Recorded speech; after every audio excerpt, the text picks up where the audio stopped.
హల్లెలూయా. దేవునికి స్తోత్రం కలుగును గాక. ఈ రాత్రికాల సమయంలో కూడిచిన మీ అందరికీ ప్రభువైన యేసుక్రీస్తు నామములో నేను వందనాలు చెల్లిస్తూ ఉంటున్నాను. అందరూ బాగున్నారా? Praise God. దేవుని యొక్క అద్భుతమైన కృపను బట్టి మరొకసారి ఈ యొక్క బైబిల్ స్టడీలో చేరి వచ్చేదానికి దేవుడు ఇచ్చినటువంటి ఈ యొక్క గొప్ప ధన్యతను బట్టి దేవునికి మహిమ కలుగును గాక. అందరూ బాగున్నారా? Praise Lord. హల్లెలూయా. అయితే ప్రైజ్ గాడ్. చిన్న ప్రార్థన చేసుకుని ఇక బైబిల్ స్టడీని మనం మొదలు పెట్టుకుందాం. అందరు కూడా తలలు వంచి కళ్ళు మూసుకున్నట్లయితే కనుక ఈ బైబిల్ స్టడీ కొరకు ప్రార్థన చేద్దాం. వర్తమాన భూత భవిష్యత్ కాలములలో ఏకరీతిగా ఉన్న మా గొప్ప దేవ, ఈ రాత్రికాల సమయంలో నీ పాద సన్నిధికి వచ్చేదానికి మాకిచ్చిన ఈ గొప్ప ధన్యతను బట్టి నీకు కోటాను కోట్ల వందనములు చెల్లించుకొని చూంటున్నాం.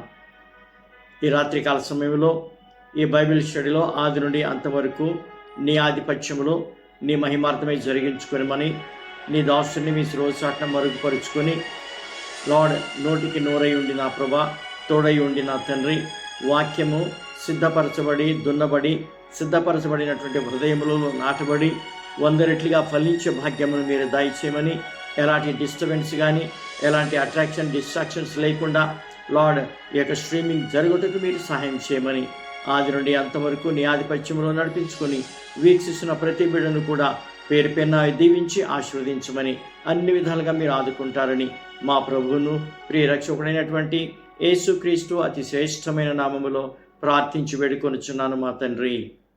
ఆమేన్, ఆమేన్, ఆమేన్. హల్లెలూయా. దేవునికి స్తోత్రం కలుగును గాక. వాక్యం వింటున్నటువంటి ప్రియ దేవుని బిడ్డలారా, ఈ రాత్రికాల సమయంలో మరి ఒకసారి మిమ్మల్ని అందరినీ కూడా నేను అభినందిస్తూ ఈ యొక్క బైబిల్ స్టడీకి ఆహ్వానిస్తూ ఉంటున్నాను. ఆమేన్, హల్లెలూయా. ఈరోజు ఒక అద్భుతమైనటువంటి అంశాన్ని మీ ముందుకు తీసుకురావాలని నేను ఆశపడుతూ ఉంటున్నాను. అది ఏంటంటే కన్నా మీరు పైన చూస్తున్నట్లుగా అబ్రహాము దేవుని యొక్క స్నేహితుడు. హల్లెలూయా. దేవుని స్నేహితుడైనటువంటి Abraham. Praise the Lord. Hallelujah. ఏకంగా మనము ఏ విధంగానైతే మా ఇతర వ్యక్తులతోటి మనము స్నేహం చేసి ఆ స్నేహంలో ఎదుగుతూ ఉంటున్నాము, అట్లాగే అబ్రహాము దేవునితో స్నేహం చేస్తూ ఉంటున్నాడు. దేవుని యొక్క వాక్యంలో 3 సార్లు ఆయన అబ్రహాము నా స్నేహితుడు అని చెప్పేసి, నేను అబ్రహాముకు స్నేహితుడు అని చెప్పేసి చెప్పటం అనేది జరుగుతూ ఉంటుంది. సో ఈ రాత్రికాల సమయంలో ఆత్మీయ జీవితంలో ఎదుగుతున్న నువ్వు నేను కూడా మనమందరం కూడా ఆత్మీయ స్థితిలో ఆ పరిపక్వతలోకి ఆ సాన్నిధ్యములోకి ఆ సంబంధములోకి ఆ అనుబంధాన్ని కలిగి నువ్వు నేను కూడా ఉండాలి అని చెప్పేసి మనం కోరుకోవాలి. దేవుడు కోరుకుంటూ ఉంటున్నాడు. మనం కూడా ఆ విషయాన్ని ఈ రాత్రికాల సమయంలో తెలుసుకొని కోరుకున్నట్లయితే ఎంతో ఆశీర్వాదమై ఉంటున్నది. ఆమేన్, హల్లెలూయా. రండి మనము వాక్యం చదువుకొని దాని తర్వాత ఆ వాక్యాన్ని ధ్యానించుకుందాం. యాకోబు వ్రాసిన పత్రిక 2వ అధ్యాయము 21 నుంచి 23 వచనాలకి మనం చదువుకున్నట్లయితే చూడండి, వాక్యం ఏముంటుందంటే మన పితరుడైన అబ్రహాము తన కుమారుడైన ఇస్సాకును బలిపీఠము మీద అర్పించినప్పుడు అతడు క్రియల వలన నీతిమంతుడని తీర్పు పొందలేదా? 22వ వచనం, విశ్వాసము అతని క్రియలతో కూడి కార్యసిద్ధి కలుగ చేసిననియు క్రియల మూలముగా అతని విశ్వాసము పరిపూర్ణమైనదియు గ్రహించుచున్నాము కదా.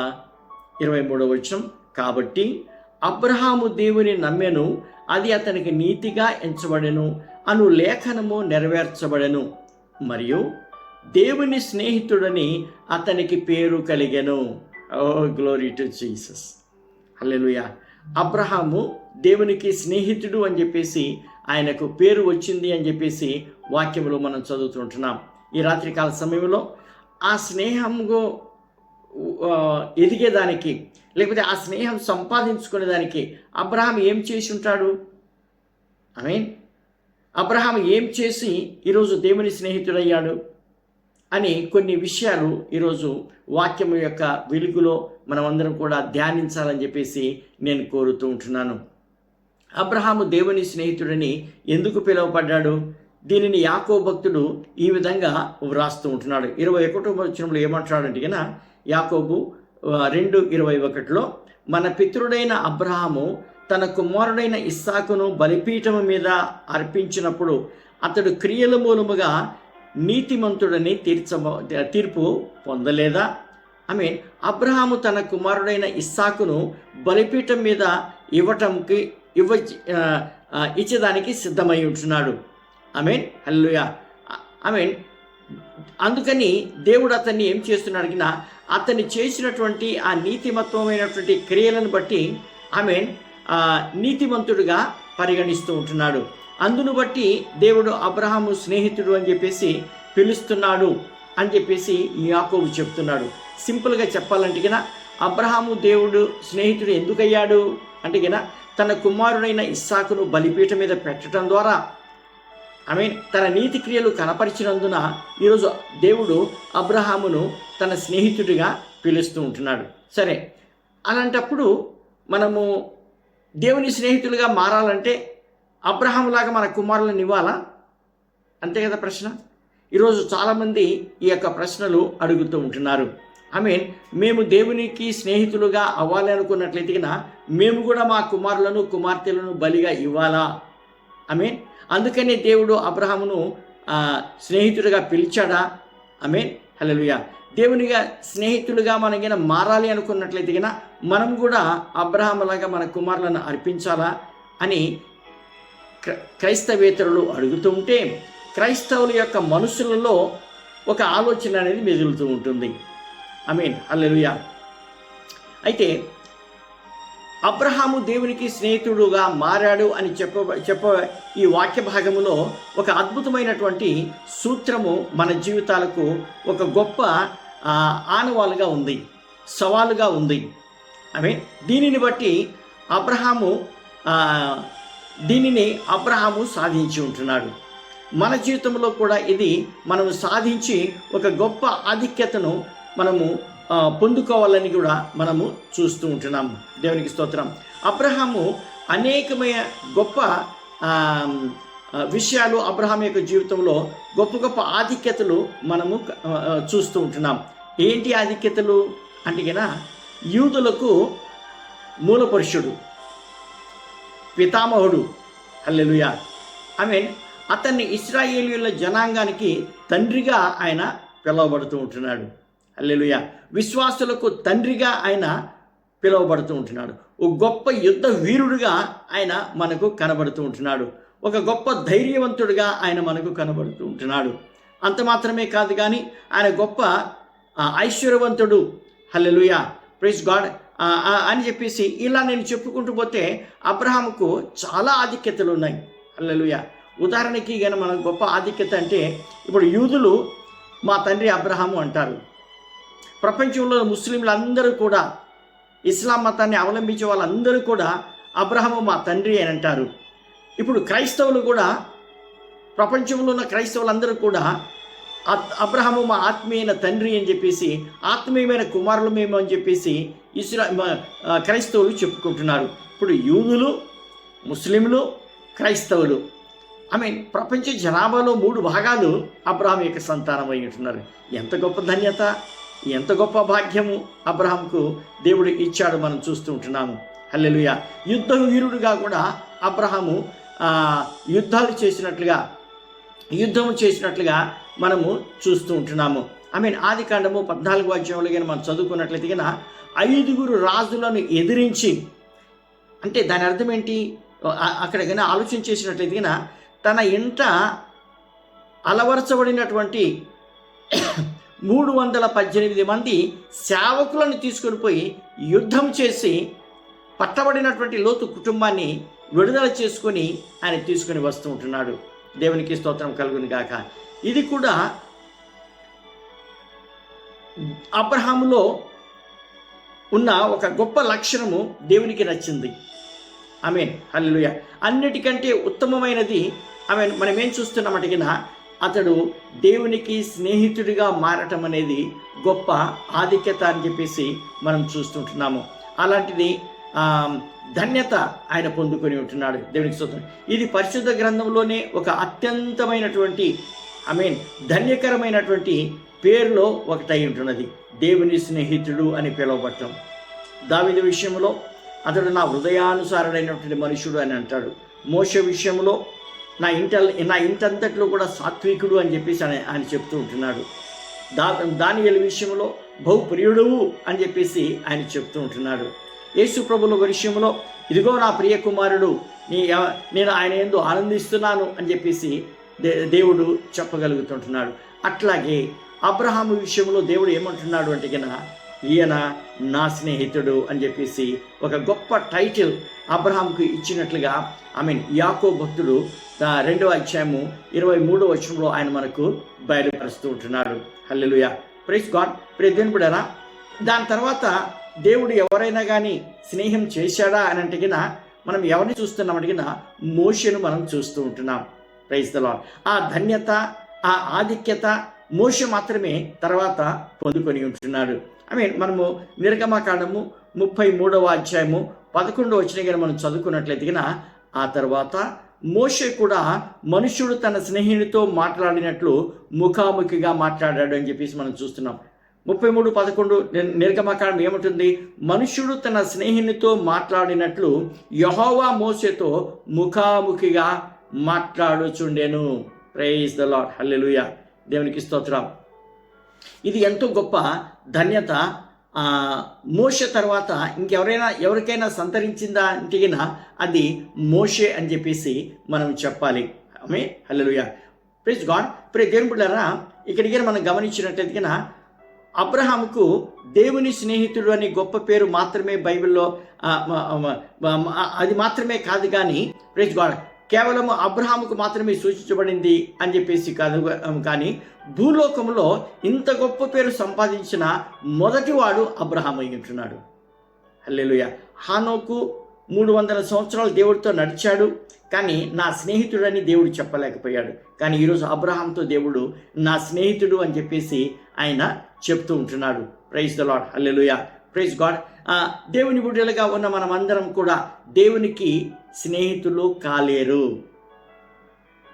దేవుని నమ్ముకోవచ్చు, రక్షణ పొందుకోవచ్చు, దేవుని బిడ్డలుగా చలామణి అవ్వచ్చు, కానీ ఆ స్నేహభావములకి ఎదగటం అనేది అందరికీ సాధ్యపడేది కాదు.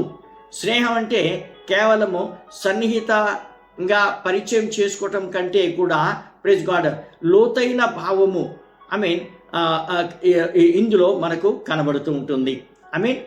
స్నేహితులని ఎవరంటారు అని ఆలోచన చేసినట్లయితే ఇద్దరి మధ్యన ఒకే రకమైనటువంటి లక్షణాలు ఎవరైతే కలిగి ఉంటున్నారో దేవుని బిడ్డలారా, అలాంటి వారిని స్నేహితులు అని చెప్పేసి అని అంటాం మనము. కొంతమంది అవకాశవాదులు ఉంటారు కదండి. అవకాశం వచ్చినంత వరకు, ఉన్నంత వరకు స్నేహాన్ని వాడుకుంటారు. పొరపాటున ఏదైనా కానీ తేడా వచ్చినట్లయితే ఎడముఖం పెడముఖం అయిపోతూ ఉంటున్నాము కదా. హల్లెలూయా. కానీ స్నేహభావంలో అట్టాడిది ఉండదు. ఇది ప్రతి ఒక్కరు కూడా.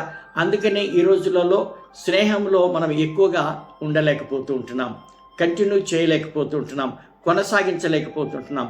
స్నేహితుడు అనగా ఆప్యాయత, అనుబంధము అని తో ఒకరికొకరు అనుసంధానం కలిగి ఉండటమే స్నేహమై ఉంటున్నది. దేవునికి స్తోత్రం. హల్లెలూయా. అయితే అబ్రహాము దేవుని స్నేహితుడని ఎందుకు పిలువబడ్డాడు? దీని వెనక ఉన్న కారణాలు ఏంటి? Praise God. మనకి ఈ వీటిని మనం ఈ రాత్రి కాల సమయంలో అర్థం చేసుకునే దానికి, వాటిని వాక్యపు యొక్క వెలుగులో చూసేదానికి మనం ప్రయత్నం చేద్దాము. ముఖ్యంగా ఒక విషయం మనము గమనించాలి. దేవుని బిడ్డలుగా ఉన్న వారందరూ కూడా నేను ఇందాక చెప్పినట్టుగా దేవునికి స్నేహితులుగా ఉండటము అసాధ్యము. కానీ సాధ్యము అవుతుంది. ఈరోజు దేవుడు ప్రతి ఒక్కరిని చూసి, విశ్వాసులందరినీ చూసి మీరు నా స్నేహితులు అని చెప్పేసి అనలేడు. కానీ అనిపించుకునే ధన్యత దేవుడు, ఆ యొక్క అవకాశాన్ని దేవుడు నీకు నాకు కూడా దేవుడు కల్పిస్తుంటున్నాడు. దేవుని బిడ్డలుగా ఉన్న వారందరూ కూడా హల్లెలూయా. మనము దేవునికి స్నేహితులుగా ఉండే ధన్యత, పిలువబడే యోగ్యత దేవుడు మనందరికీ అనుగ్రహిస్తుంటున్నాడు. ఈ రోజులలో చాలామంది రక్షణ పొందుతూ ఉంటున్నారు, ఏ అనుమానం లేదు. ప్రభు నమ్ముకుంటున్నారు, రక్షణ పొందుకుంటుంటున్నారు, బాప్తిస్మాలు తీసుకుంటూ ఉంటున్నారు. కానీ దేవుని స్నేహితులుగా మారలేకపోతూ ఉంటున్నారు. ఇక్కడే వచ్చింది చిక్కు. ఆమేన్, హల్లెలూయా, ప్రైజ్ గాడ్. ఆ దేవుని స్నేహితులుగా ఉండే అర్హత పొందుకోలేకపోతూ ఉంటున్నారు. ఆమేన్. అబ్రహాములో ఎంత గొప్ప ఆధిక్యత ఉండి ఈ యొక్క ధన్యతను ఆయన పొందుకోగలిగినారు. ఆమేన్. సాధారణంగా మనం చెప్పాలనుకున్నట్లయితే ఇద్దరి వ్యక్తులలో సారూప్య లక్షణాలు ఏవైతే ఉంటున్నాయో, సిమిలర్ ఫ్యూచర్స్, హల్లెలూయా, అంటే ఒకే రకమైనటువంటి గుణాలు, ఒకే రకమైనటువంటి లక్షణాలు, ఒకే రకమైనటువంటి స్వభావాలు ఎవరిలో అయితే ఉంటున్నాయో వారు తొందరగా కనెక్ట్ అవుతారు, స్నేహితులుగా ఉండిపోతూ ఉంటున్నారు. దేవునికి స్తోత్రం.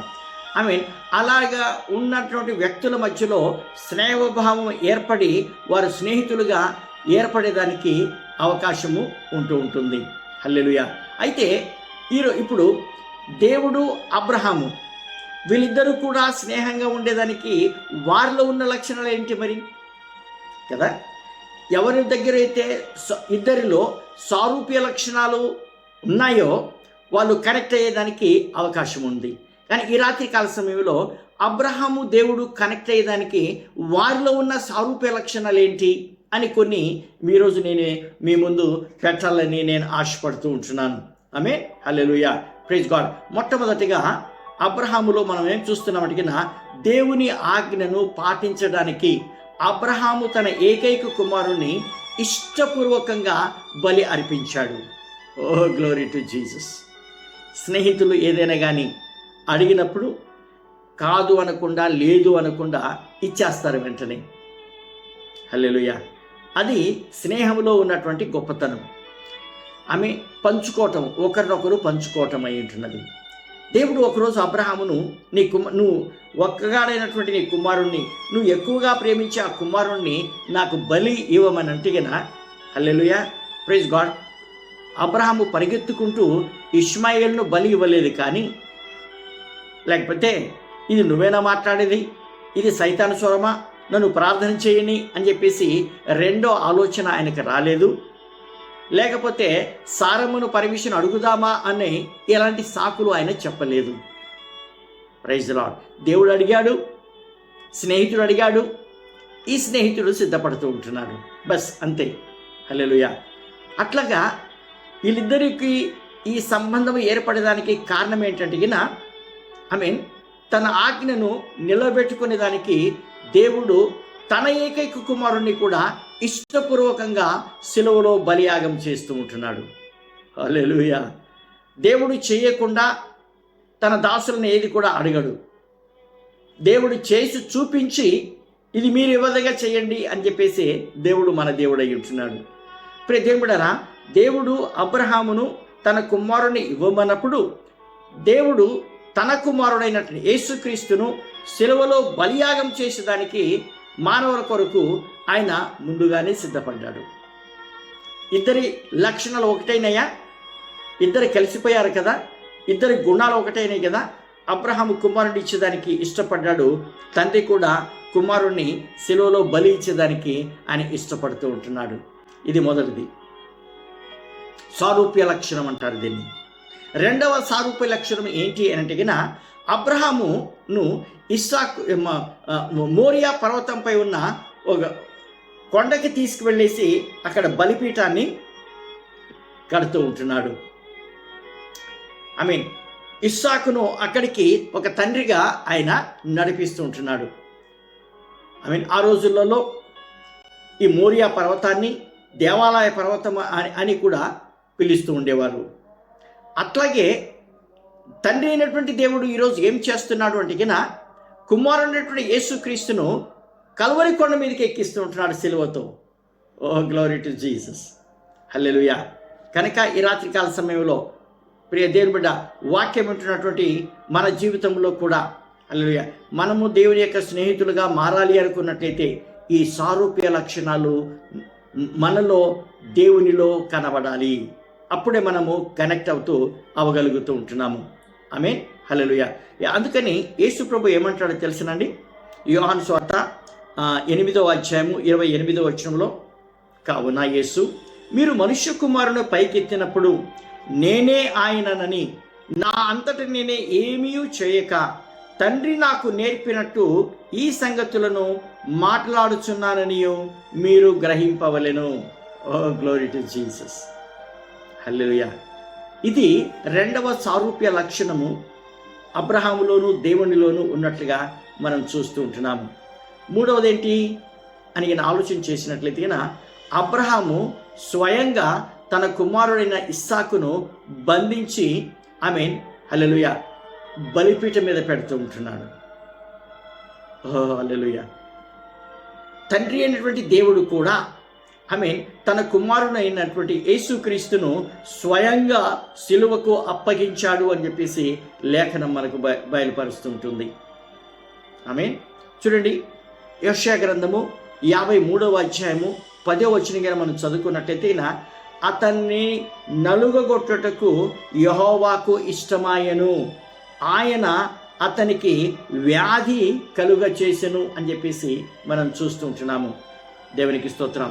ఏ విధంగానైతే అబ్రహాము ఇస్సాకును ఆ కొండ మీదకి తీసుకుని వెళ్ళి బంధించి బలిపీఠం మీద పెట్టాడు, అట్లాగే తండ్రి అయినటువంటి దేవుడు కూడా తన కుమారుడైనటువంటి అద్వితీయ కుమారుడైనటువంటి యేసుక్రీస్తును ఆయన సిలువ మీద కొట్టేదానికి ఆయన ఇష్టపడుతూ ఉంటున్నాడు. దేవునికి నలగొట్టేదానికి ఇష్టపడ్డాడు అని చెప్పేసి వాక్యంలో మనం చదువుతుంటున్నాం. ఇది అబ్రహాములో దేవునిలో ఉన్నటువంటి సారూప్య లక్షణమై ఉంటున్నది. నాలుగవదిగా మనకైనా చూసినట్లయితే అబ్రహాము ఇది చాలా అద్భుతమైనటువంటి సంగతి. ఇస్సాకును బలి కోసం కట్టెలు ఇస్సాకు మీద పెట్టి ఆయన ఇస్సాకు మోసుకొని పోతూ ఉంటున్నాడు. స్వయంగా ఇస్సాకు మీద కట్టెల మోపు పెట్టి ఇస్సాకు ఆ కొండ ఎక్కుతూ ఉంటున్నాడు. అబ్రహాం దగ్గర ఏముంది? ఒక చేత కత్తి పట్టుకున్నాడు, ఇంకొక చేత అగ్ని పట్టుకున్నాడు. ఈయన కొండ ఎక్కుతూ ఉంటున్నాడు. కట్టెలు ఇస్సాకు తీసుకొని పోతూ ఉంటున్నాడు. అదే ఆదికాండము 22వ అధ్యాయము 6వ వచనంలోకి మనం చదువుకున్నట్టయితే, దహనబలికి కట్టెలు తీసుకొని తన కుమారుడగు ఇస్సాకు మీద పెట్టి తన చేతితో నిప్పును కత్తిని పట్టుకొని పోయాను. Oh glory to Jesus. దీని గురించి చెప్పాలంటే చాలా ఉన్నాయి. హల్లెలూయా. ఒక గొప్ప మర్మంతో కూడినటువంటి వచనమై ఉంటున్నది ఇది. సరే, మెట్టుకు ఇస్సాకు బలి పశువు బలి అర్పించబోతూ ఉంటున్నాడు.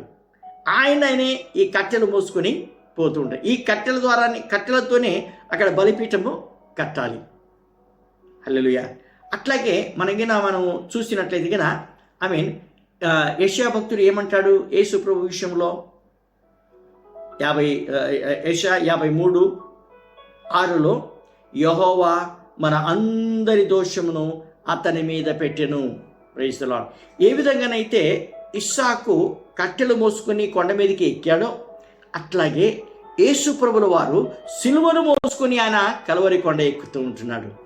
ఎవరు సహాయం చేయలేనా? ఆయనే స్వతహాగా ఆ భారభరితమైనటువంటి ఆ సిలువను తన భుజాన పెట్టుకొని, ప్రియ దేవుని బిడ్డలారా, మిట్ట మధ్యాహ్నము ఆ కొండ ఎక్కుతూ ఉంటున్నాడు. హల్లెలూయా. సారూప్యత కనపడుతుందా మనకి ఇక్కడ? సహలక్షణాలు కనపడుతున్నాయి ఇక్కడ. ఆమేన్, హల్లెలూయా.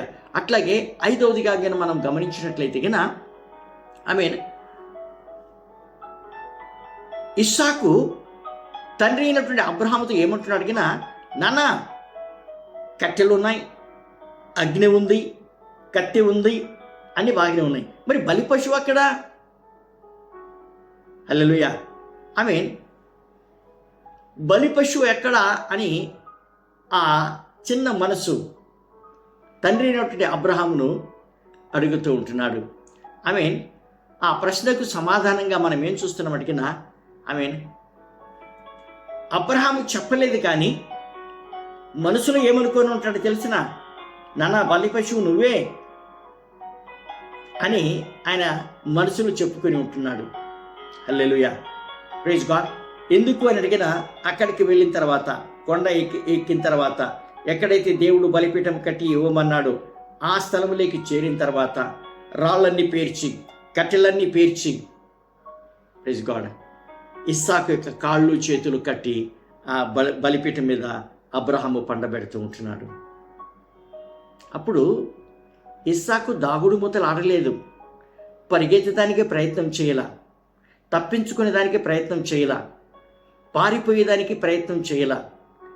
వీడు ముసలివాడలే, నా తండ్రి నా వెంట ఏం పరిగెత్తుతాడులే అని చెప్పేసి దేవుని బిడ్డలారా తప్పించుకొని పారిపోయేదానికి చూడలా.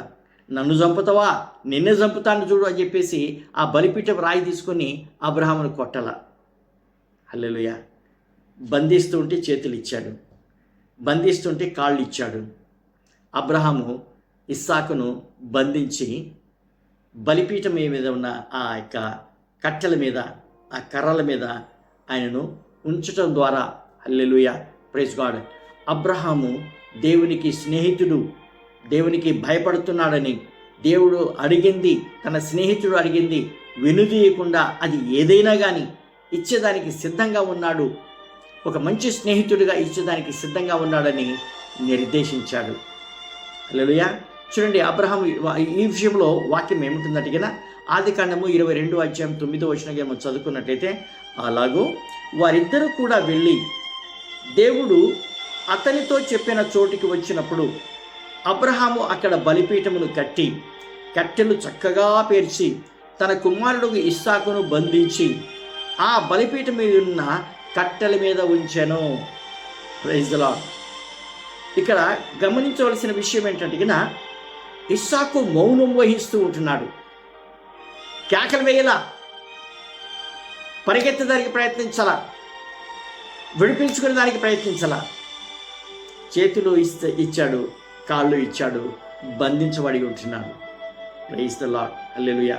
యేసు ప్రభుల వారు కూడా దేవుని బిడ్డారా మేకులు కొట్టమని తన చేతులు ఇచ్చాడు, తన కాళ్ళు ఇచ్చాడు, కిరీటం పెట్టమని తన తల ఇచ్చాడు, పొడవండ్రా అని చెప్పేసి తన ప్రక్కను వారికి ఇచ్చి ఉంటున్నాడు. ఎంత గొప్ప సంగతి, ఎంత గొప్ప సారూప్యము, ఎంత గొప్ప లక్షణాలు, ఇక్కడ స్నేహితులు ఉన్న లక్షణాలు ఇక్కడ మనకు కనబడుతూ ఉంటున్నాయి. 6వదిగా మనం గమనించినట్లయితే కన్నా, అబ్రహాము తన కుమారుడిని బలి ఇచ్చేదానికి స్వయంగా కత్తి ఎత్తుతున్నాడు. కొన్ని విషయాలు మన బిడ్డల పట్ల మనం చేయలేము. నన్ను చెప్పని మనం చూడలేము, చేయలేము. ఎంత దూరం ఎందుకు, నా కుమారుడు యాక్సిడెంట్ అయింది, కట్టు కట్టేటప్పుడు చాలా గట్టిగా ఏడుస్తూ ఉంటున్నాడు. ఒక తండ్రిగా నేను అక్కడ ఉండలేకపోయాను. నా సేవా జీవితంలో, లేకపోతే నా పని జీవితంలో 35 సంవత్సరాలు నేను హాస్పిటల్లో పనిచేశాను. ఎంతమందిని కట్టుకట్టానో, ఎంతమందికి ఎలాంటి సేవలు చేశాను. కానీ నా సొంత కుమారునికి కట్టు కడతా ఉంటే, వాడు అల్లాడుతూ ఉంటే చూడలేకపోయాను నేను. వాడి కేక నా చెవిలో పడకూడదు అని చెప్పేసి దూరంగా, హాస్పిటల్లోనే దూరంగా వెళ్ళి నేను ఏడుస్తూ కూర్చున్నాను. కానీ అబ్రహాము ఈరోజు తన సొంత కుమారుణ్ణి ఎన్ని నోములు చేసి ఆ కుమారుని పొందుకున్నాడండి, ఎన్ని ప్రార్థనలు చేసి ఆ కుమారుని పొందుకున్నాడండి. ఈరోజు ఆ ప్రేమించినటువంటి కుమారునికి బలిపీఠం మీద పెట్టి కత్తి ఎత్తుతూ ఉంటున్నాడు. Oh glory Jesus. అది ఆలోచించినప్పుడల్లా కూడా గుండె బద్దలవుతుంటుంది. Praise the lord. ఆదికాండము 22:10 ఏమంటుందంటే కదా, అప్పుడు అబ్రహాము తన కుమారుని వధించుటకు తన చెయ్యి చాపి కత్తి పట్టుకొనగా. ఎలా మనసు వచ్చింది నీకు అబ్రహామా? ఎలా మనసు వచ్చింది? ఎలా వచ్చిందంటే కన్నా, నా స్నేహితుడు అడిగాడు, అందుకని నేను వెనుదేయకుండా ఈ కార్యం నేను చేస్తూ ఉంటున్నాను. తెగదింపులు చేసుకున్నాను, నేను నా స్నేహితుడికి అంతగా నేను ప్రేమిస్తున్నాను అని చెప్పేసి. అట్లాగే దేవుని బిడ్డలారా, కుమారుడైనటువంటి అద్వితీయ సత్యదేవుడైనటువంటి యేసుక్రీస్తును కూడా తండ్రి అయినటువంటి దేవుడు, హల్లెలూయా, ప్రైజ్ గాడ్, ఆయన దాచుకోకుండా, ప్రైజ్ గాడ్, స్వయంగా తన కత్తి యేసు ప్రభు మీద ఎత్తుతూ ఉంటున్నాడు. ఎంత గొప్ప సంగతి! అబ్రహాం అయితే కత్తి కిందికి రాలేదు, కానీ దేవుడైతే కిందికి దింపాడు, తన కుమారుడు వధించాడు. Praise the lord. శిలువలో ఆయన వధించేస్తుంటున్నాడు. ఆమేన్. జకర్యా గ్రంథము 13వ అధ్యాయము 7వ వచనంగా మనం చదువుకుంటే, ఖడ్గమా నా గొర్రెల కాపరి మీదను నా సహకారి మీదను పడుము. అవును, అబ్రహాము చెయ్యి లేకపోతే కత్తి ఇస్సాకు మీదకి రాలేదు, కానీ వెంటనే దేవుడు వచ్చి పట్టుకున్నాడు, దేవుని దూత వచ్చి పట్టుకున్నాడు. కానీ తండ్రి అయినటువంటి దేవుడు కల్వరి శిలువలో నీ కొరకు నా కొరకు ఆ కత్తిని వధిస్తూ ఉంటున్నాడు. హల్లెలూయా! ఎంత గొప్ప ధన్యత! ఇద్దరిలో సారూప్య లక్షణాలు ఉన్నాయా లేదా? మరి ఎందుకు ఈరోజు స్నేహితులు కాలేరు వాళ్ళు? ఎందుకు దేవుడు నా స్నేహితుడని పిలవగలిగాడు? సారూప్య లక్షణాలు బట్టే కదా, వారిద్దరిలో ఉన్నటువంటి సారూప్య గుణాలు కదా. హల్లెలూయా! చివరిగా 7వదిగా మనం చూసుకున్నట్లయితే కన్నా, హల్లెలూయా, ప్రైజ్ గాడ్, ఇరువురు కూడా తండ్రి అయినటువంటి దేవుడు, అదేవిధంగా అబ్రహాము తమ ఏకైక కుమారులను బలిగా అర్పించారు. తమ ఏకైక కుమారులను బలి ఇచ్చడం ద్వారా ఎంతో వేదనను అనుభవించారు. ఆ విధంగా దేవుడు మరియు అబ్రహాము ఇద్దరు కూడా తమ కుమారులను స్వయంగా బలికి లేకపోతే త్యాగానికి అర్పించడం ద్వారా వారి యొక్క అంతిమ విజయాన్ని వాళ్ళు పొంది సంతోషించి ఉంటున్నారు. Praise the Lord. హల్లెలూయా! ఇది ఎంతో గొప్ప ఆశీర్వాదమై ఉంటున్నది. దేవునికి మహిమ కలుగును గాక.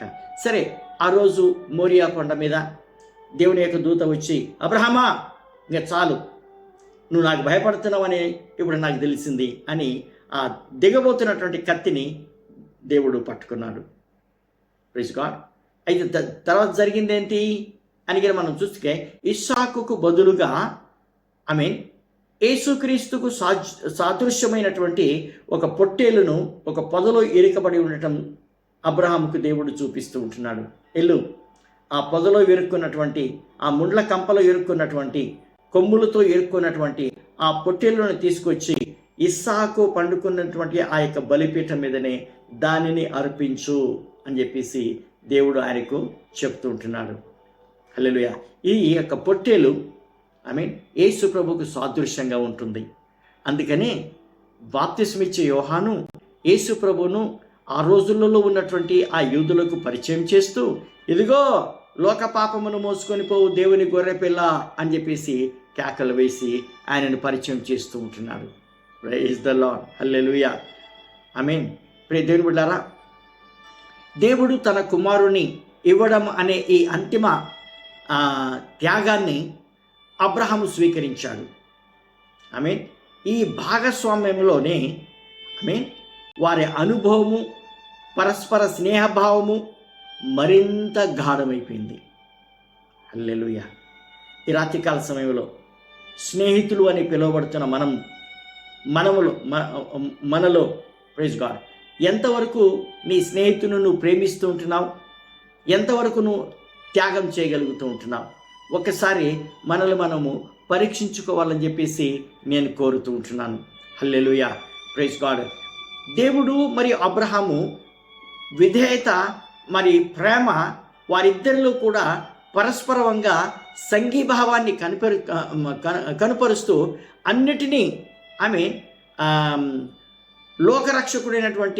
లోకరక్షణార్థమై త్యాగం చేశారు. దేవునికి స్తోత్రం. ఈ విధంగా దేవుడు అబ్రహాము కలిసి ఒక అద్భుతమైనటువంటి ఒక బలిపీఠమును మరియు ఒక బలిని వాళ్ళిద్దరూ కూడా పంచుకుంటూ ఉంటున్నారు. అందుకనే వాళ్ళు స్నేహితులయ్యారు. అందుకనే వారు ఒకరినొకరు స్నేహభావాన్ని పంచుకోగలుగుతుంటున్నారు. ఈరోజు నీకు నాకు కూడా మాదిరిగా వాళ్ళు నిలబడుతూ ఉంటున్నారు. ఇది ఎంతో అద్భుతమైనటువంటి సంగతి ఉంటున్నది. హల్లెలూయా! దేవునికి స్తోత్రం కలుగును గాక. మనకేను చూసినట్లయితే అబ్రహాము దేవుడు ఇద్దరు కూడా తన కుమారులను మరణానికి అప్పగించడానికి సిద్ధపడ్డారు. హల్లెలూయా! ఇది కలిసి ఉద్దేశించినటువంటి విషయమై ఉంటున్నది. Praise the Lord. హల్లెలూయా! వారిద్దరూ కూడా కుమారులను బలిపీఠ మీద పెట్టేదానికి వాళ్ళు ఇష్టపడ్డారు. హల్లెలూయా. స్వయంగా వాళ్ళు బలిపీఠం కట్టి తన కుమారులను బంధించి ఆ బలిపీఠం మీద వాళ్ళు పెట్టగలిగారు. హల్లెలూయా. దేవునికి స్తోత్రం కలుగును కాక. హల్లెలూయా. రండి ఇంకా కొంచెం లోతులోకి వెళ్ళేసి ఇప్పటి వరకు సారూప్య లక్షణాలు, దేవునిలో అబ్రహాములో ఉన్నటువంటి సారూప్య లక్షణాలు అంటే ఏక లక్షణాలు, ఇద్దరికీ ఒకే లక్షణాలు కలిగి ఉన్నటువంటి విషయాన్ని మనం చూసాము. ఇంకా లోతుకు వెళ్ళేసి ఇంకా కొన్ని లక్షణాలు, ఎందుకు అబ్రహాము దేవుని స్నేహితుడిగా మారి ఉంటున్నాడు, దేవుడు అబ్రహామును తన స్నేహితుడిగా చేసుకుని ఉంటున్నాడు, కారణం ఏంటి, ఇంకా కొన్ని విషయాలు మనము లేఖనాల యొక్క వెలుగులో నుంచి మనము చూసుకోబోతూ ఉంటున్నాం. ఆమేన్. హల్లెలూయా. రండి దేవుని యొక్క వాక్యంలో మనకైనా గమనించుకున్నట్లయితే కనుక అబ్రహాం యొక్క జీవితంలో మనకైనా చూస్తే అబ్రహాము దేవునికి ఎంతగా లోపడ్డాడో ఇక్కడ మనకు కనబడుతుంటుంది. హల్లెలూయా. Praise God. ఆదికాండము 12వ అధ్యాయము 1 నుంచి 4 వచనాలకి మనం చదివితే దేవుని యొక్క మార్గదర్శకత్వములో నడిచినటువంటి అబ్రహాము దేవుని యొక్క పిలుపును బట్టి, దేవుని యొక్క నడిపింపును బట్టి నడిచిన వాడై ఉంటున్నాడు. సొంత జ్ఞానం మీద ఆధారపడకుండా, సొంత బుద్ధి మీద ఆధారపడకుండా, ఇతరుల యొక్క నడక మీద ఆధారపడకుండా, ప్రియ దేవుని బిడ్డలారా, దేవుని యొక్క మార్గదర్శకత్వములో నడిచినటువంటి అబ్రహాము, అందుకని వారిద్దరికీ స్నేహము ఏర్పడింది. Praise the lord. అదే మనము ఆదికాండము 12వ అధ్యాయము 1 నుంచి 4 వచనాలలో మనం చూస్తూ ఉంటున్నాము. ప్రభు చెప్పిన మాట రీతిగా ఆమేన్ తన ఇంటిని విడిచిపెట్టాడు. ఏమాత్రమును కూడా ఆమేన్ ధైర్యం విడిచిపెట్టక దేశంలో ఒక పూర్తి నూతన శైలి కలిగినటువంటి ఒక జీవన విధానాన్ని ఆయన అవలంబించడానికి ఇష్టపడుతూ ఉంటున్నాడు. ఆమేన్. హల్లెలూయా. నూతన వృత్తి కలిగి ఆమేన్ తాత్కాలికంగా కొత్త ప్రదేశంలో ఒక యాత్రికుడిగాను లేకపోతే ఒక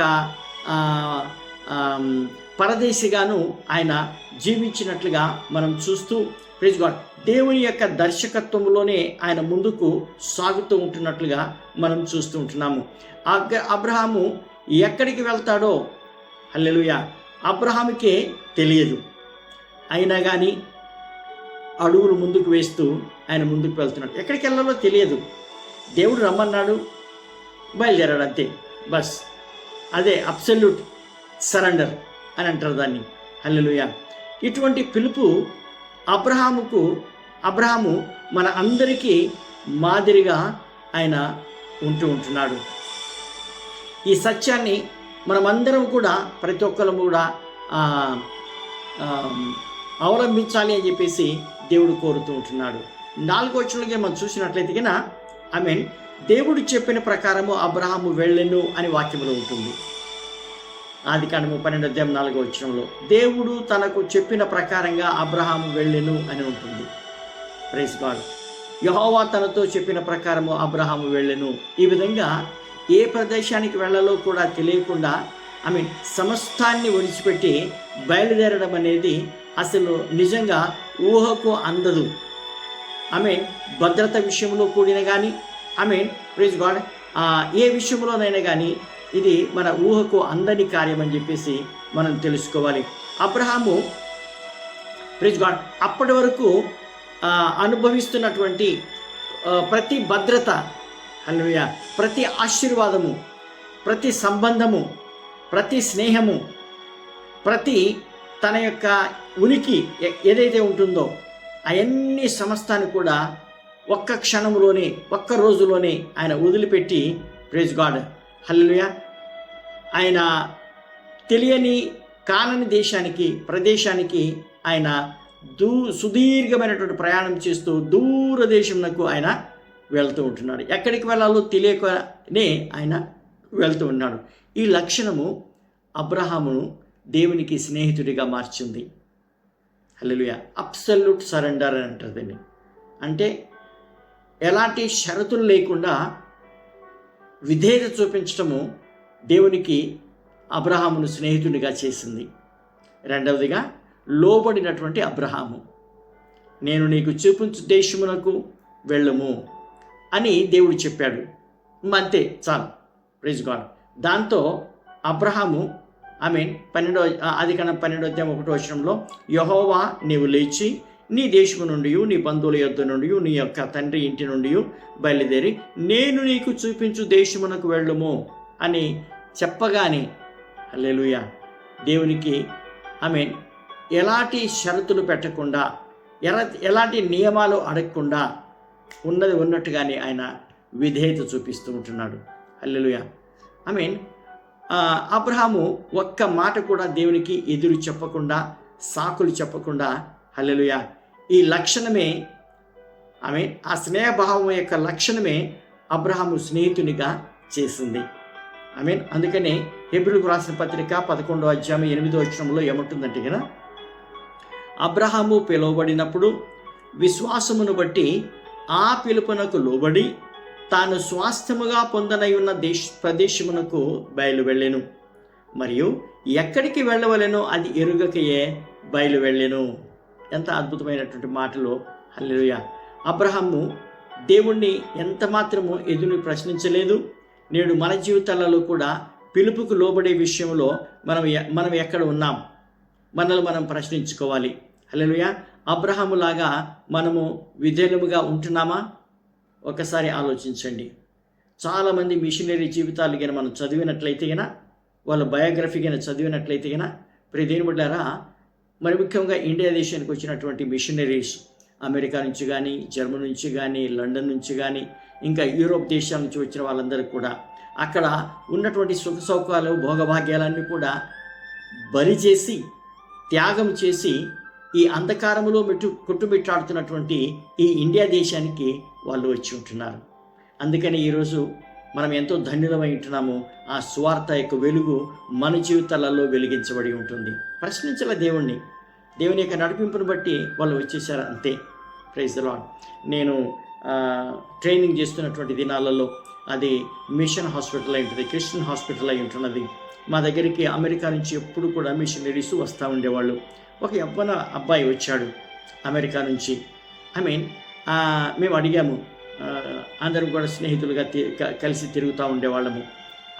ఆ రోజుల్లో అతన్ని అడిగితే అతను ఏమన్నాడు అడిగినా, ప్రతిరోజు ఉదయాన్నే న్యూస్ పేపర్ ఇంటింటా వేసేవాడంట. 12 నెలలు అట్ట వేసి ఏదైతే డబ్బు సంపాదించుకున్నాడో ఆ డబ్బుతోటి ఎవరి మీద ఆధారపడకుండా, ఎవరిని అడగకుండా తాను సొంతగా సంపాదించిన డబ్బును తీసుకొని ఇండియా దేశానికి తన సొంత ఖర్చులు పెట్టుకొని మిషనరీగా వచ్చాడు. కాలేజ్ చదువుతూ ఉంటున్నాడు. ఏ నెల అయితే వారికి సెలవు దినాలు ఉంటున్నాయో ఆ నెల రోజులు ఉండేదానికి, ఇండియాలో ఉండేదానికి ఎవరి మీద ఆధారపడకుండా సంవత్సరం అంతా కూడా ఉదయాన్నే లేచి 6 గంటలకి లేచి న్యూస్ పేపర్లు ప్రతి ఇంట పంచి ఏదైతే డబ్బులు సంపాదించుకున్నాడో సంవత్సరం అంతా కూడబెట్టి ఒక్క నెల ఆయన ఇండియాకి వచ్చి సేవ చేస్తూ ఉంటున్నాడు. దాని తర్వాత ట్రైనింగ్ అయిపోయిన తర్వాత చదువుకున్నాడు, పాస్టర్ కోర్సు చేశాడు. దాని తర్వాత ఆఫ్రికా దేశానికి మిషనరీగా ఆయన వెళ్ళి ఉంటున్నాడు. ఎంత గొప్ప త్యాగమో ఒకసారి మనం ఆలోచిద్దాం. ఇలాంటి వినయభావము, విధేయత, త్యాగభావము మనలో ఉంటుందా? ఈ రాత్రికాల సమయంలో ఒకసారి అబ్రహాము నుంచి మనం పాఠం నేర్చుకోవాలని చెప్పేసి నేను కోరుతూ ఉంటున్నాను. మన జీవితాలలో నిర్దేశించేది హల్లెలూయా, దేవునికి లోబడే విధంగా మనము దేవునికి స్నేహితులంగా పిలువబడలేము. ఇది మాత్రం తప్పకుండా మనం జ్ఞాపకం ఉంచుకోవాలి. అబ్రహాము విషయంలో దేవుని మనస్సు ఒక గొప్ప ప్రణాళిక అబ్రహాం పట్ల ఉంది. దేవునికి స్తోత్రం. అందుకని ఆ ప్రణాళిక ఏంటి? ఆదికాండము 2:12 ఏమంటుందంటే, నిన్ను గొప్ప జనముగా చేసి నిన్ను ఆశీర్వదించి నీ నామమును గొప్ప చేయుదును, నీవు ఆశీర్వాదముగా నుందువు. హల్లెలూయా. ఈ ఒక వాక్యములోనే ఒక గొప్ప అనుబంధాన్ని మనము చూడగలుగుతూ ఉంటున్నాం. నీవు ఆశీర్వాదకరముగా నుందువు. Praise the Lord. Hallelujah. Praise God. ఇది చాలా ప్రాముఖ్యమైనటువంటి విషయం. ఈరోజు ఎప్పుడు మనం ఆశీర్వాదాలు కావాలి కావాలి కావాలి కావాలని కోరుకుంటాం. కోరుకోవటంలో తప్పు లేదు. కానీ నువ్వు ఎప్పుడు మారుతావు ఆశీర్వాదకరంగా? ఎప్పుడు కావాలి కావాలి అనేవాడు నువ్వు ఎప్పుడు ఇచ్చేదానికి మొదలు పెడతావు? నువ్వు ఎప్పుడు ఇచ్చేవాడుగా ఉంటావు? దావీదు ప్రార్థన చేస్తాడు కదా, నా గిన్నె నుండి పొర్లుచున్నది అని చెప్పేసి. ఆ అనుభవంలోకి మనం ఎప్పుడు వస్తాము? ఆ అంతస్తులోకి మనం ఎప్పుడు ఎదుగుతాము? ఒకసారి ఆలోచించమని చెప్పేసి నేను కోరుతూ ఉంటున్నాను. అబ్రహాం యొక్క జీవితంలో అనేకులకు ఆశీర్వాదకరంగా ఉండటమే అబ్రహామును ముందుకు నడిపించింది. ప్రైజ్ గాడ్, హల్లెలూయా. దేవుని చిత్తములో అబ్రహాముకు ఉన్నటువంటి విశ్వాసం వలన ప్రియదేవుడరా, దేవుని చిత్తానుసారంగా అబ్రహాము తాను సమర్పించుకున్నాడు కనుక తన యొక్క మనస్సాక్షిని బట్టి మరియు దేవుని చిత్తానికి అబ్రహాము ఒప్పుకున్నాడు కనుక ఒక నియమబద్ధమైనటువంటి జీవితాన్ని జీవిస్తూ ఆశీర్వాదకరంగా మారి ఉంటున్నాడు. హల్లెలూయా. అబ్రహాము దేవుని వెంబడించటకి కనీసము ఏమాత్రము గ్యారంటీ లేదు, కనీసం ఏమాటి వివరణ లేదు. హల్లెలూయా. అడగను కూడా లేదు అబ్రహాము. నేను అక్కడికి వెళ్తున్నాను, అక్కడ ప్రదేశాలు ఎట్లుంటాయి, ఏం పంటలు పండుతాయి, ఆ భూమి ఎలా ఉంటుంది, ఆ ప్రజలు ఎలా ఉంటారు, అక్కడ వాతావరణం ఎలా ఉంటుంది, ఒక్క ప్రశ్న కూడా అడగలేదు. ఈరోజు కొత్తగా ఓమానికి వస్తున్నట్లయితే కన్నా ఎన్ని ప్రశ్నలు అడుగుతామో మనము, మన ఏజెంట్లను కానీ, మనకు తీసుకొచ్చే స్పాన్సర్స్ని కానీ, కంపెనీలను కానీ ఎన్ని అడుగుతూ ఉంటామో కదండి.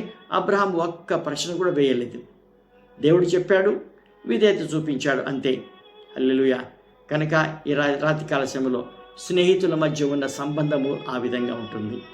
ఎందుకు అయినట్టుగా స్నేహితుడు స్నేహితునికి ఏ అపాయము తలపెట్టడు, ఏ కీడు తలపెట్టడు. ఆ నమ్మకం ఎప్పుడైతే మనలో ఉంటుందో స్నేహం అనేది పెరుగుతూ ఉంటుంది. హల్లెలూయా. ఎస్, నా స్నేహితుడు నాకు కీడు తలపెట్టడు, నా గురించి మంచినే ఆలోచించేస్తాడు అన్నటువంటి నమ్మకం ఎప్పుడైతే ఇద్దరిలో ఏర్పడుతూ ఉంటుందో అది స్నేహభావానికి పునాది. Praise the lord.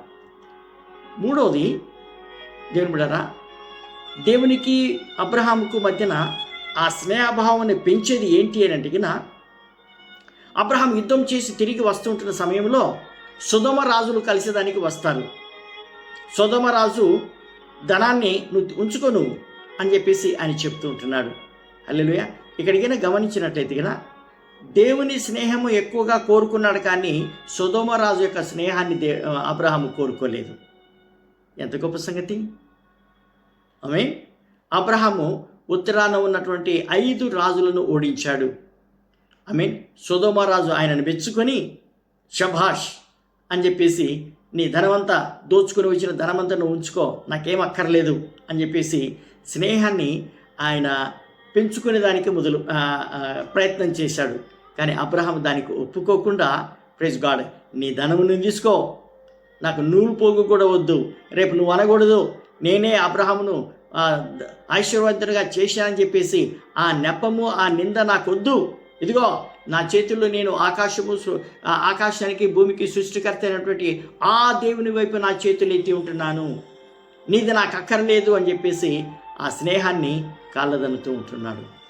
ఎస్, ఈ రాత్రికాల సమయంలో మన జీవితంలో ఎవరైనా ఏమైనా కానీ మనకి ఇస్తున్నట్లయితే మనం వెంటనే స్నేహితులమైపోతాము. ఈరోజు ఏదో వస్తువులు ఇచ్చి ఆకర్షించుకుంటున్నారు. ప్రియదేవుని బిడ్డలారా, అది నిజమైన స్నేహం కాదు, అది నిజమైన ప్రేమ అసలే కాదు. ప్రతి ఒక్కరూ కూడా జాగ్రత్తగా ఉండాలి. ఈరోజు భోజనాలు పెట్టి ఆకర్షించుకుంటున్నారు, నీళ్ళ బాటిల్ ఇచ్చి ఆకర్షించుకుంటున్నారు, మంచి మంచి పదవులు ఇస్తాము రండి అని చెప్పేసి ఆకర్షించుకుంటున్నారు. ఇవన్నీ కూడా మోసపూరితమైనటువంటి స్నేహాలు అయి ఉంటున్నాయి, మోసపూరితమైనటువంటి ప్రేమలు అయి ఉంటున్నాయి. జాగ్రత్త సుమా. వాళ్ళు మోసపోయింది కాకుండా నిన్ను కూడా మోసగిస్తూ ఉంటున్నారు. గ్రుడ్డివాడిని నడిపిస్తే ఇద్దరు కూడా గుంటలో పడతారు అని చెప్పేసి యేసు ప్రభువు వారు స్వయాన చెప్పిన మాటలు మనకు సువార్తలలో కనిపిస్తూ ఉంటున్నాయి. హల్లెలూయా. ఆదికాండము 14:22 కనుక చూస్తే, అబ్రహాము, నేనే అబ్రహామును ధనవంతునిగా చేసి తినని నువ్వు చెప్పకుండానట్లు ఒక్క నూలు పోగైనను చెప్పుల వారనైనను నీ వాటిలో ఏదైనాను నేను తీసుకొనను. హల్లెలూయా. అబ్రహాముకు సర్వ హక్కులు ఉన్నాయండి, తీసుకోవచ్చు. ఎవడు అడిగేదానికి సరిపోరు. ఎందుకంటే యుద్ధం చేశాడు, శత్రువును ఓడించాడు, శత్రువు చేతుల నుంచి లాక్కొని వస్తుంటున్నాడు. ఈరోజు అబ్రహాము అనుభవించడానికి హక్కు ఉంది, కానీ వద్దు, సొదొమ రాజుది నాకు వద్దు, నూలు పోగు అయినా కానీ చెప్పులో వారైనా కానీ నాకు వద్దు అని చెప్పేసి దానిని తృణీకరిస్తుంటున్నాడు. ఎందుకు అంటే భూమి ఆకాశంలో సృష్టించినటువంటి సృష్టికర్త వైపు నా చేతులు ఎత్తి ఉంటున్నాను అని చెప్పేసి అంటున్నాడు. హల్లెలూయా, ఆమేన్. ఒకవేళ సొదొమ గొమొర్రా రాజు దగ్గర తీసుకున్నట్లయితే తండ్రి అయినటువంటి దేవుడు స్నేహితుడిగా భావించినటువంటి ఆయన బాధపడి ఉండేవాడేమో. అబ్రహాముకి నేనేం తక్కువ చేశాను, వాడి దగ్గరికి తెచ్చుకున్నాడు అని బాధపడతాడేమో అని చెప్పేసి అబ్రహాము ఆయనది తీసుకోలేదు. ఈ రాత్రికాల సమయంలో ప్రియ దేవుని బిడ్డలారా, మనము ఎలా ఉన్నామో ఒకసారి ఆలోచించమని చెప్పేసి నేను కోరుతున్నాను. మనము దేవునితో సంబంధంగా పెట్టుకొని ఆ స్నేహభావంలో ఎదుగుతూ ఉన్నట్లయితే నన్ను చెప్పనివ్వండి, మనకు ఏ కొదువు లేకుండా హల్లెలూయా ప్రతిదీ కూడా సమయానుకూలంగా అనుగ్రహించే దేవుడు, సమృద్ధిగా అనుగ్రహించే దేవుడు మన దేవుడు అయి ఉంటున్నాడు. ఆమేన్. అందుకని పౌలు తెస్సలోనికైకి ఉత్తరం రాస్తూ 5వ అధ్యాయము 22వ వచనంలో ప్రతి విధమైనటువంటి కీడుకు దూరంగా ఉండండి అని చెప్పేసి ఆయన చెప్తూ ఉంటున్నాడు. సొదొమ రాజుతో స్నేహం చేసేది లోతుకు జరిగిన నష్టాన్ని అబ్రహాము బాగా ఎరుగు. హల్లెలూయా. మళ్ళీ అదే దారిలో పోకుండా అబ్రహాము జాగ్రత్త పడ్డాడు. మనం కూడా మన చుట్టూ జరుగుతున్నటువంటి పరిస్థితులను బట్టి పాఠాలు నేర్చుకొని మనము హెచ్చరిక పొందుకోవాలి, జాగ్రత్తగా ఉండాలి. ఏ నష్టాలకు మనము పాల్పడకుండా జాగ్రత్త పడాలని చెప్పేసి దేవుని యొక్క వాక్యం కోరుతూ ఉంటుంది. హల్లెలూయా, దేవునికి స్తోత్రం. ప్రియ దేవుని బిడ్డలారా, లోక స్నేహము దేవునితో వైరం అని చెప్పేసి అదే యాకోబు పత్రికలో మనం చదువుతూ ఉంటున్నాం. కనుక మనము ఒకే సమయంలో దేవునికి స్నేహంగా ఉండి లోకానికి స్నేహంగా ఉండలేము. యేసు ప్రభు చెప్పినట్టుగా ఒకరిని ద్వేషించి ఒకరిని ప్రేమిస్తాము కదండి. ఈ రాత్రికాల సమయంలో దేవుని స్నేహితుడిగా ఉండాలి అనుకున్నట్లయితే లోకాన్ని ద్వేషించే వారముగా ఉండాలి. ఒకవేళ లోకానికి ప్రేమిస్తే చెప్పకనే మనం ఏం చెప్తున్నామటికి నేను దేవుణ్ణి ద్వేషిస్తున్నాను అని మనం చెప్తూ ఉంటున్నాం. Praise lord. నోటితో ఒప్పుకోవాల్సిన అవసరం లేదు, చెప్పకనే మనం చెప్తా ఉంటాము. దేవునికి స్తోత్రం. 4వదిగా అబ్రహాం మీద పూర్తిగా దేవుని మీద ఆధారపడ్డాడు. హల్లెలూయా. దేవుని మీద పూర్తిగా అబ్రహాము ఆధారపడ్డాడు. ఇది స్నేహభావంలో ఉన్నటువంటి మరి ఒక గొప్ప లక్షణమై ఉంటున్నది. అబ్రహాము దేవుని మీద ఆధారపడడానికి కారణాలేంటి అని మనం చూసినట్లయితే అదే ఆదికాండము 15వ అధ్యాయము 6వ వచనంలో దేవునికి వాక్యం ఏమంటుంది? అతడు యెహోవాను నమ్మెను, అది అతనికి నీతిగా ఎంచబడెను. అబ్రహాం విషయంలో చాలా చోట్ల ఈ యొక్క మాట వ్రాయబడి ఉంటుంది. Praise God. అబ్రహాము దేవునికి ఇచ్చిన వాగ్దానం ఏమంటే భూమి యొక్క సమస్త జనములు అబ్రహాం యందు ఆశీర్వదించబడుతూ ఉంటున్నాయి. హల్లెలూయా. అక్కడ ఉన్న పరిస్థితులుగా మనం చూసినట్లయితే ఈ వాగ్దానం చేసినప్పుడు అబ్రహాం యొక్క పరిస్థితి కనుక చూసినట్లయితే మొట్టమొదటిగా అబ్రహాముకు వారసుడు లేడు. రెండవదిగా అతని పరిస్థితులన్నీ కూడా ఆ వాగ్దానము నెరవేర్చబడడానికి ప్రతికూలంగా ఉన్నాయి, వ్యతిరేకంగా ఉన్నాయి. Praise god. అయినప్పటికీ అబ్రహాము దేవుని మీద ఆధారపడ్డాడు. 4వదిగా మనం చూసినట్లయితే దేవుడు చెప్పిన దానిపై ఆయన పూర్తిగా నమ్మకం పెట్టి ఉంటున్నాడు. హల్లెలూయా. ఈ అబ్సల్యూట్ సరెండర్ అనేది, అబ్సల్యూట్ కాన్ఫిడెన్స్ అనేది మన అందరి జీవితంలో ఈరోజు కావాలి అని చెప్పేసి దేవుడు కోరుతూ ఉంటున్నాడు. చివరిగా 5వదిగా మనం చూసుకున్నట్లయితే అబ్రహాము దేవుని వాక్యం మీద ఆధారపడ్డాడు. Praise the lord.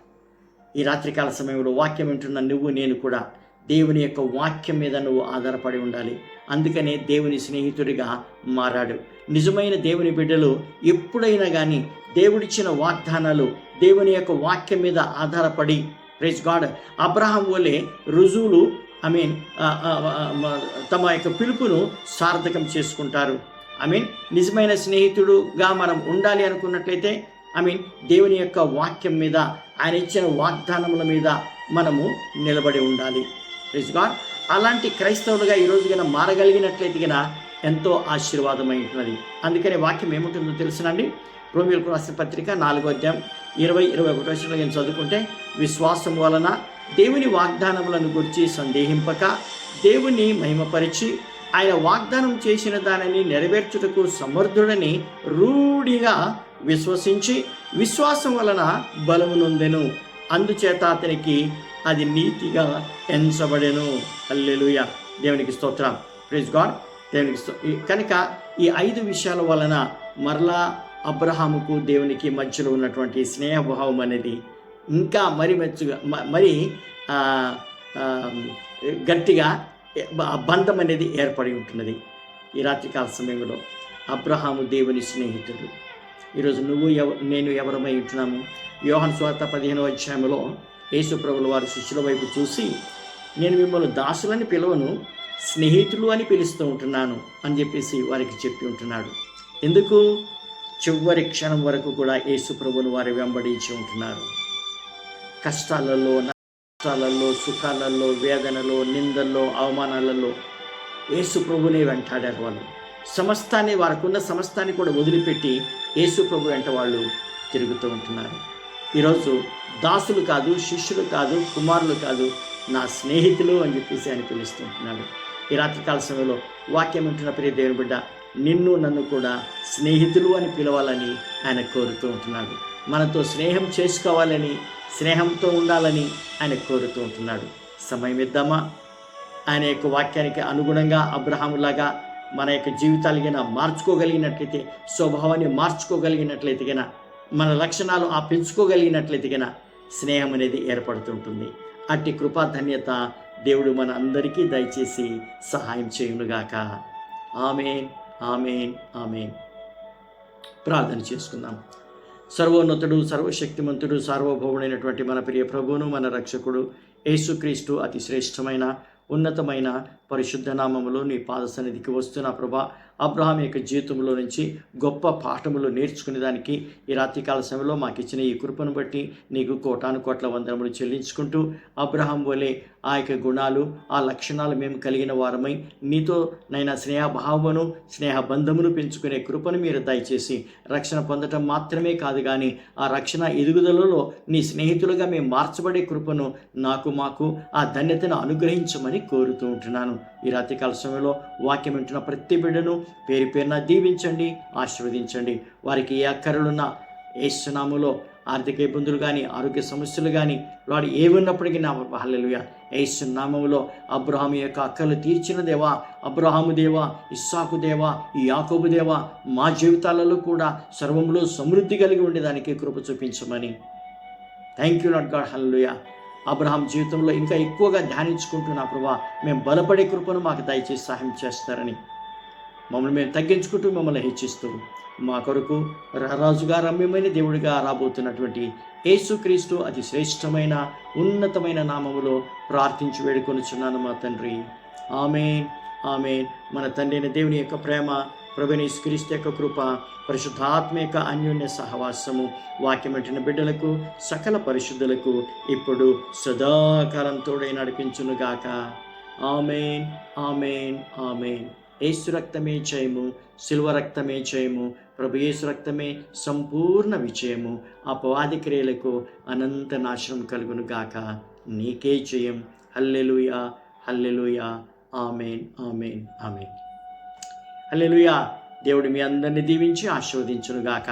ఈ రాత్రికాల సమయంలో వాక్యం వింటున్న ప్రియ దేవుని బిడ్డలారా, ఈ వాక్యాలు విని మీ స్నేహితులకు, బంధువులకు కూడా వీటిని మీరు పరిచయం చేయాలని నేను కోరుతుంటున్నాను. ఇప్పటివరకైనా సబ్స్క్రైబ్ చేసుకోకపోతే దయచేసి సబ్స్క్రైబ్ చేసుకోండి, లైకులు కొట్టండి. ఆమె దేవుడు మిమ్మల్ని దీవించునుగాక. ఆమేన్.